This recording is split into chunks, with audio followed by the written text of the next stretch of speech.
Okay, I'm live. Right, so this is basically a quick test. It was a quick line stream. It's only going to last for about 10 minutes. I don't know how often I'm going to be doing these. Probably not that often, to be honest with you.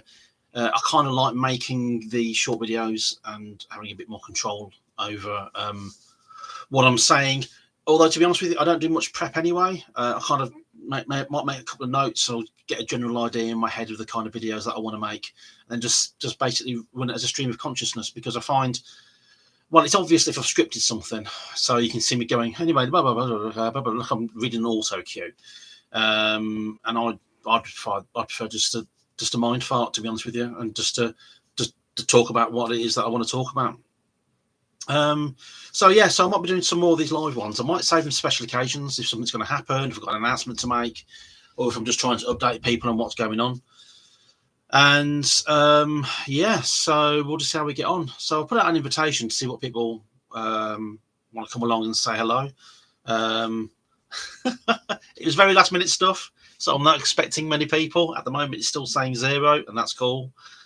So hopefully I can do more of these in the future. So whilst I'm here, I've actually set up a separate playlist for this as well. So while I'm here, I might as well just talk about something. And what I want to chat about are games that I've bought and haven't actually got around to playing yet, or games that I really want to play or regret not playing. And you're going to have to excuse the lighting because I don't have a proper studio setup. And at the moment, the lighting is showing up all the dust, and it's actually quite disturbing. So anyway, this is all going to get played back anyway, so you can treat it as a normal video.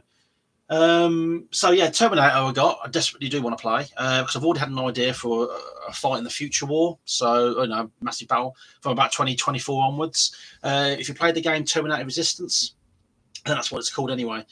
That's absolutely brilliant. That's what I wanted from a Terminator game. That's what I wanted from a Terminator film, to be honest with you. I wanted to see more of the darkness of the future war, the same sort of feeling and atmosphere that we got from the first film especially, which I think was the best film out of a lot of them. So that would have been really, really cool if they could have done that. But that's the kind of game that I want to run. So I've already had an idea of the sort of thing that I want to do with that. I've got Blade Runner, of course. Everybody wants to play Blade Runner. I desperately want to play Blade Runner. I bought it for a very specific, well, I had it bought for me as a present for a very specific reason, and that's to run Blade Runner games. I wrote a Blade Runner game a long time ago using my sketch system, which is a really, really simple 1d6 based system. It's not like what I've used for those Dark Places and Pressure. And it was, I liked it, and it was a good little system. I've designed about 8 games for the sketch system, including Highlander as well, and lots of different settings. I'll have to dig those out. I might give them away as free PDFs. It's my early period of game design. I was trying to be clever, trying to be quick, trying to be easy. There was games already out there like Risus and what have you, which did an infinitely better job than I did. So I never actually got around to putting them out properly. But I enjoyed them for what they were. What else did I get hold of? I got a Warlock. I liked Warlock so much from 5 Ruby Designs. I liked Warlock so much I actually wrote Bridgetown for it. I've actually got it here, I think. Yes, I do. Let me try and get it out. That trashing everything. So, I wrote Bridgetown for Warlock. There's a Traders Edition out now, which is better. It's better art. It's better laid out and all sorts. But Warlock's a brilliant game because it's kind of simplified. I don't like comparing it to other games, but it's like a simplified Warhammer fantasy roleplay. So it's got that kind of 80s sort of dark grim feel to it. And it's, but you use a D20, but it's got the same sort of careers and that sort of thing. And it's an excellent game. I really do highly recommend it. It's really good. But I've never actually got a proper chance to play it, and I really do want to play it. I've run a couple of games and I had a bit of fun with it, but I really, it's the sort of thing, because I ran Warhammer Fantasy Roleplay for years, and I'd love to do the same sort of thing with Warlock and get a proper full-length game out of it. What's this game? Pressure. Apparently the guy that wrote Pressure and those Dark Places is a bit of a knob. Also, I've got here Neon City Overdrive, which dead simple game, really thin, but full of. I can't show you on this screen; it's crap. But it's full of flavour for a cyberpunk game. Really, really simple system, and I'm very happy with that. And that's another game that I wanted to get off the ground, but unfortunately, it never happened. What else have I got down here? Oh, I've got Trail of Cthulhu. I played Trail of Cthulhu with Infinite Monkey Tales about a year and a half ago. probably longer actually thinking about it. And Mark ran an absolutely fantastic game, and I really love the system. I think the system is absolutely brilliant, and it's very matches the sort of games that I like to play. So definitely Trail of Cthulhu. I highly recommend that. Look, the sun's come out now, and now look at me, I'm glowing. I look like I should be in Tron. It's ridiculous. Oh no, that's too dark. Oh well, forget it. You can still see me. That's what counts. As long as you can hear me. Oh no! Ah! So yeah. Trail of Cthulhu for definite. I'd love to run a game of that. I think that would make it a really good game for as a science fiction game. But I think there is one, isn't there, called Ashen Stars? Have I just completely misremembered that? Oh well, whatever. I'll dig that out anyway. But yeah, Trail of Cthulhu for definite. Warhammer 40,000. I've always struggled with Warhammer 40,000 games. I originally ran a Warhammer 40k game using the Warhammer Fantasy Roleplay First Edition rules, and they actually went really, really well. You just added a few bolters, and it was, it wasn't exactly the same, but you could run similar games using the rules. And then I got hold of Dark Heresy, which I actually enjoyed, and then did Road Trader and then Death Watch, and that's where I stopped. And I actually designed this long campaign which covered all 3 games with 3 different sets of characters using the same players, of course. But I never actually. I ran part of the first game from Dark Heresy, but it didn't take off, sadly, which is really frustrating. I said it didn't take off. It's just one of those instances where now we're all older and wiser, we've actually got real lives outside of role playing. So it's just, syncing schedules. Oh my god, life. But yeah, that's all pretty good. Dragon Warriors. Now, I adore Dragon Warriors. It's the only role-playing game for which I own every piece of published material, even the magazine material, the White Dwarf issues and what have you, the original books. And I love Dragon Warriors, and I ran a campaign, six-game campaign a while ago, which was really, really good, and I really, really enjoyed it. In fact, I've actually started blogging about it as well. I think I did 2 entries about the adventures that we were having. I'll dig out the links from somewhere. And Dragon Warriors is brilliant because it's got that old school mechanic. It's kind of low key fantasy sort of thing. It's basically, I'm a massive fan of Robin and Sherwood. I've explained this before in other videos, and the kind of sort of pseudo historical low key fantasy is what I'm into, and that's what Dragon Warriors gave me. I absolutely love that game. So I still want to run Star Wars D6. I'm always wanting to run Star Wars D6. There's a fantastic game down here, which I got recently, called Frontier Space. And Frontier Space, because I'm a massive fan of Star Frontiers, I played it once in the 80s, but I didn't actually do much with it, to be honest with you. But I did buy the POD version of it, and the POD version of Star Frontiers is really, really good. But yeah, Frontier Space, there's 2 books. There's this guide, and then there's the player's guide as well. So yeah, I can highly recommend that. I'm going to leave that there and put it back later so it doesn't look like I'm turning my back on you, because that's just rude. And I think that's mainly it. Now I've got lots of indie games that I really do want to run as well. So I've got down here Dungeons and Dragons 5th edition. I think it's my favourite edition of D&D, and Forgotten Realms has always been my favourite setting for Dungeons and Dragons. But I need to strain. Mate, of all the things you had to mention, so there's Commander Strange just made a comment because he owns, I think, all the Star Wars D6 stuff. I used to own all the Star Wars D6 stuff, and the only things I was missing, it's same to you, the only thing I was missing was 2 adventure journals. And apparently Commander Strain owns all of them. So thanks for coming on, Strain. I don't tend to swear in my streams, but you're going to set me off, mate. So you just watch it. Anyway, Dungeons and Dragons 5th edition is my favourite edition of Dungeons and Dragons. I didn't really like AD&D or AD&D 2nd edition that much, and I kind of fell out of love with it for a lot of years. And I've kind of dabbled in 5th edition, but it is the one edition that I'd love to get a campaign out of, especially Forgotten Realms. And that was kind of bolstered when Dungeons and Dragons movie came out last year, because that's the kind of game that I'd like to run, something a little bit quirky, a little bit silly, but with a little bit of melodrama and what have you. Open Quest, the D101, D100 game is excellent. I need to get that on the table as well, because that is that's really, really good. Hey up, Quantum, how you doing? Alien. You see, my favourite thing in the entire world is Alien, and I've got the role-playing game there, and basically I've only run a few games of it. But what the games that I have run have been really, really involved and actually almost made somebody cry at the table. And I always feel guilty when I get really intense emotional reactions out of people, because that's really not my intention, and I'm really sorry. So, but I really did enjoy it. That sun's actually going to kill me, I think. If I stand here for too long, it's going to go through the lens and set fire to my face. And Eclipse Phase is fantastic. I'm a big fan of Eclipse Phase. Yeah, do you know what? You're right, Strain. A colony campaign would be brilliant. There is a Building Better Worlds book out at the moment, which is really, really good. But I would love to do sort of like a resource building. You know what I mean? So you build the colony up, and then what are you going to do to protect that colony? I think that'd be really, really good. And I think the rules are sort of very quite conducive to that. That would have been quite cool. 13th Age, which is a D&D derivative, and I think if I'm remembering rightly, they took 13th Age. Some of the designers who worked on D&D 5th took some elements from that they hadn't used and used them in 13th Age. I might be misremembering that, so correct me. Feel free to correct me. But 13th Age is really, really good, and I ran a short campaign using that in the Conan world. So they were playing in Hyboria, and that was really, really good. It's an excellent little game. The one unique thing aspect for the characters, I'll let you figure that out for yourselves. It's brilliant. And I think that's it. Oh, Eldritch Tales is good. That's a nice sort of old school version of Call of Cthulhu.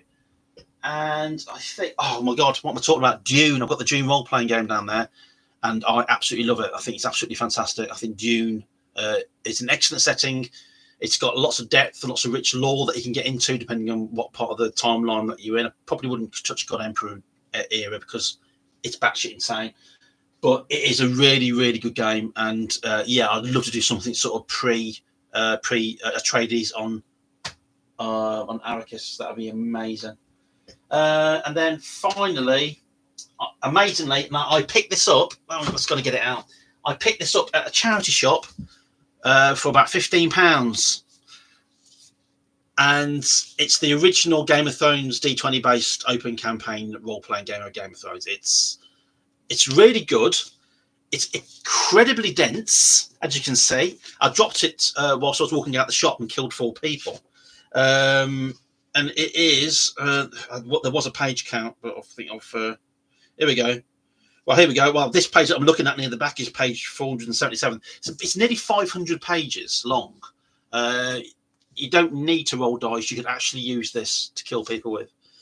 And it's actually really good. Lots of lore, lots of background, and I do like the newer one from was it Green Ronin that published that? That is really, really good. But this, I mean, it's using the sword and sorcery rules. So it's kind of like a D&D derivative, but it's still a really, really good game. So I was very lucky to find that. But I would love to run a Game of Thrones style game, and I keep meaning to do that. And I was going to use the Dragon Warriors game to do a game set in the Lands of Legend. Sort out, because there's a book out called Friends or Foes, and it lists quite a lot of the important people throughout the Lands of Legend. And I would love to write a campaign, Game of Thrones style, of everybody sort of being at each other's throats. I thought that would be absolutely brilliant. I have written officially for Dragon Warriors for Serpent King Games. It's a game I wrote a while ago now called The Cursed King.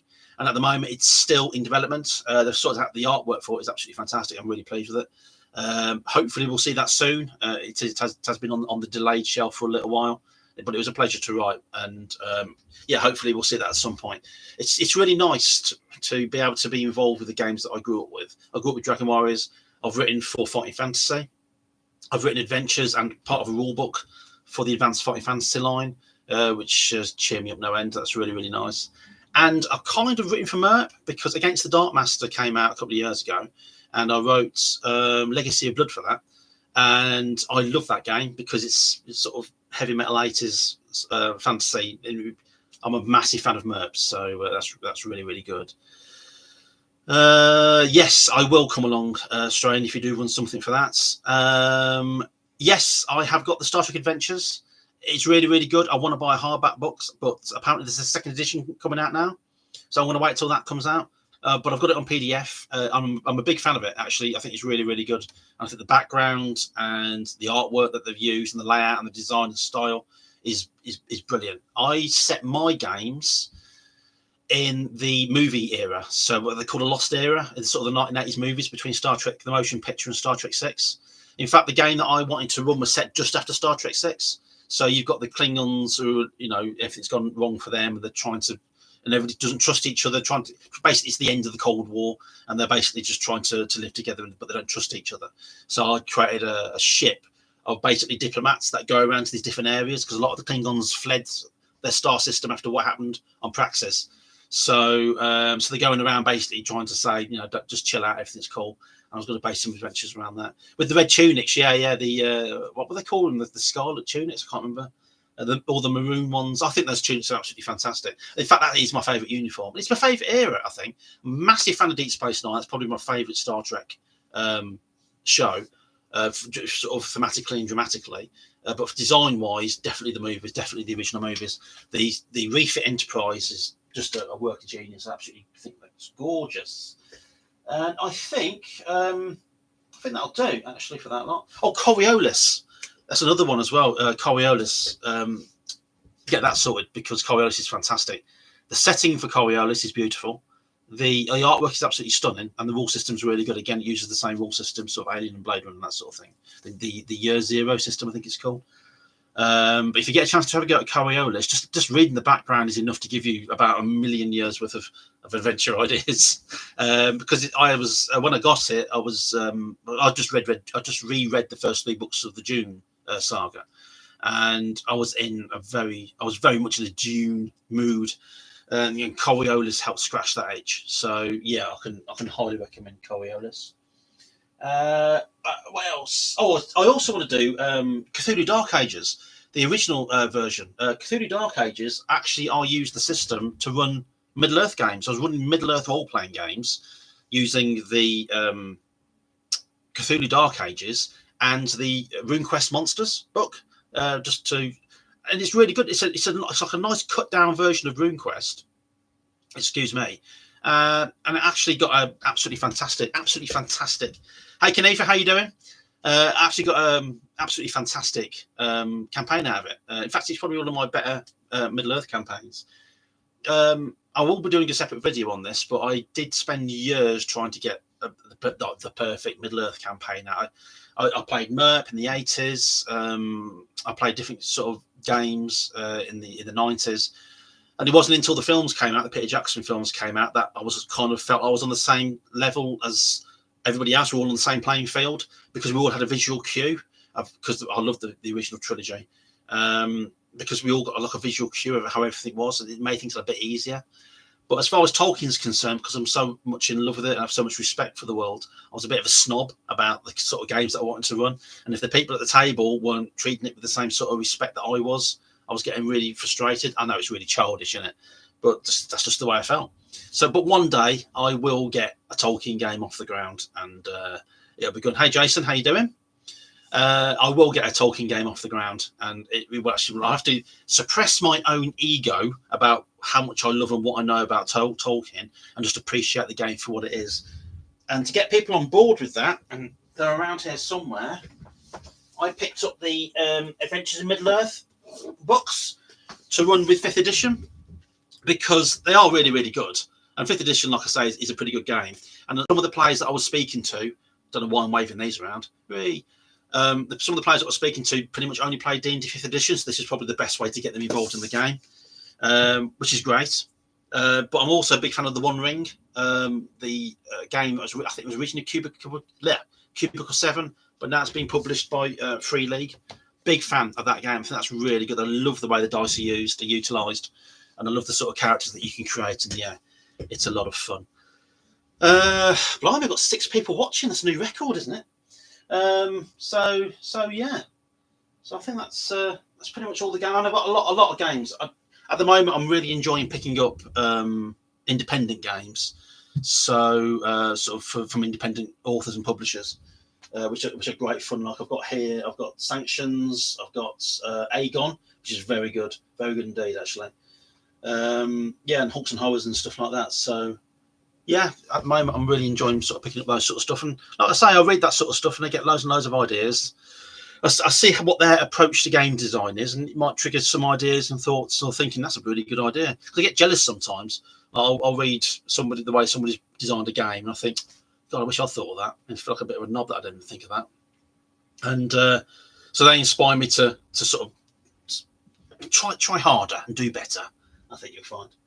So there you have it. Traveller, today, what time is it now? It's 5 to 3. So in a couple of hours today, I've got the next part of my Traveller campaign, which we've put off for a few weeks actually, because I travelled to Japan recently, and yeah, the last couple of weeks as well, we've had to cancel and delay. So yeah, I'm getting into Traveller. I've been running this campaign now since middle of last year, and we've actually built up quite a little bit of background and what have you. So I think it's going to be absolutely fantastic. Yeah, the Walking Dead game looks absolutely fantastic. That's one of the few free league games that I don't have actually. Oh, another great free league game. I'm pretty sure you've done this actually. Infinite Monkey Tales. It's Forbidden Lands. Forbidden Lands is really good. I love the box set. I love the old school feel to it, and that's another game that I'd love to get on the table as well. It's like really cool hex crawling. Mothership is excellent. Mothership and Death in Space, but Mothership especially, two of my favourite science fiction games on the market at the moment.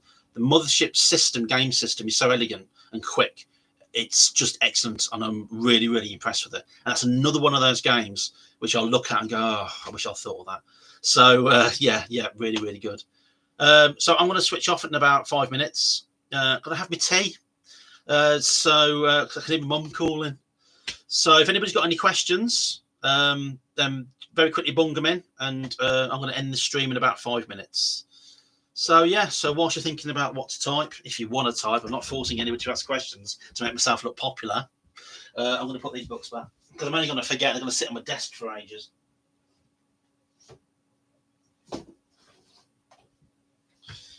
Yeah, I do like Frontier Space. It's nice because the interior, I can't show you on this because the camera's just crap. It feels really feels like a 90s game. And it's just got lots of flavour. The artwork's really cool, lots of maps, lots of ideas, and the flavour of it is really, really good. It's the kind of science fiction that I enjoy. Adventure science fiction, I should say. So yeah, I can highly recommend that. And there we go. So brilliant. What do you have to look forward to next from Pressure and Those Dark Places? Anything that I write now for those games is going to be written with Pressure in mind. But I like to think, well, I like to think they are, that Those Dark Places adventures are compatible with Pressure stuff. So you don't have to worry about, you can buy the old Those Dark Places adventures, and yeah, it'll work with Pressure with minimal modifications. So what I'll probably do from moving forward, I'll either just write for Pressure, and unfortunately it's going to be a while before I can get to that because of other projects and stuff I've got going on. So what I'll probably do is write adventures for Pressure, but you'd be able to use it with Those Dark Places. Or I might just actually save everybody a lot of time and just stat it out for both games. So there's no reason why I can't do that. But there is a campaign that I'm hoping to work on for Pressure.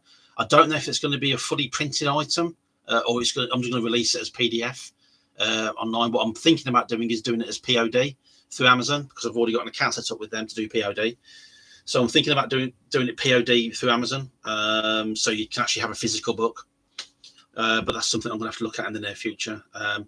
The campaign that I'm working on starts on Earth in one of the hypercities, then goes to a space station, then you have to travel. And the more you find out, the further you have to travel away from home till you're in deep space at the ice end of nowhere.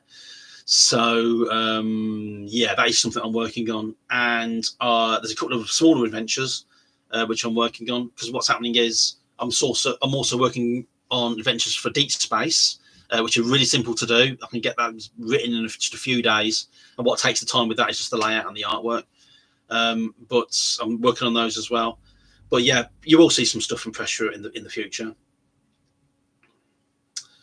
Quantum Sheep, I thought that about Those Dark Places also, but that is still the experience to the essentials of storytelling, which I love. Thanks, Quantum, I appreciate that.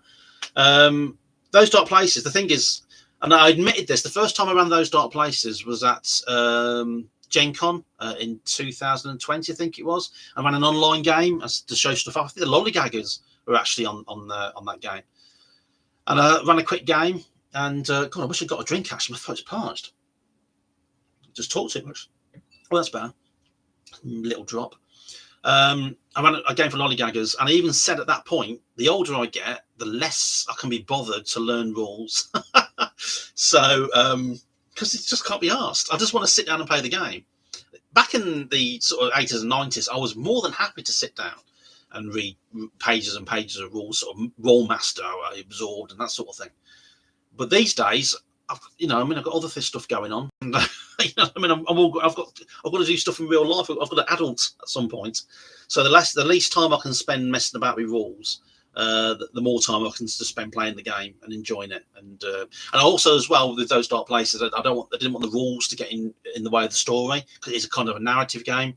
Because I find that with a lot of games, once you get to the meat of the action, suddenly the mechanics kick in, and then it slows the whole game down as you're waiting for your turn, or you're going through tables and stats. I wanted to avoid all of that. So yeah, I want to keep it as simple as possible. Yes, Jason. PODs are a good idea. Oh, brilliant! Yeah, the Epsilon 4. If it's the one I'm thinking of, yeah, that is a great one. Or am I thinking of Pound of Flesh? But yeah, that is a great adventure. That is really good. In fact, Mothership's one of the few games that I love, but I haven't actually bought a physical copy of. So I need to get that sorted and get hold of that. Yeah, can't be asked. Yeah, it's brilliant. Anyway, I'm going to sign off there. I'm going to say thank you very much for those of you who turned up. It was very last minute. I probably won't be doing them at this time. Sort of in the afternoon. I might do Sunday mornings. I don't know. I'll figure something out. But yeah, I'll give plenty of warning when these things are going to go live, and then hopefully, yeah, we can all sit around, have a bit of a chat for an hour, and everyone's cool with it. And I'll set up a separate channel for any of my live videos. So let's just hover over the end stream button. So okay, I appreciate that. Thanks for coming out, everybody. There is, I'm afraid, Quantum. There's a Sunday morning. I saw it this morning at 7 o'clock. Thanks, Kat. Thanks, Jones. So yeah, brilliant. Okay, well, thanks everyone. It was great to chat. Thanks for coming along and spending a few minutes with me, and hopefully we'll do it again soon. Bye. Ta-ra. Your stream will stop immediately and you will no longer be live. I didn't see that. Okay, not yet. Actually, no, end.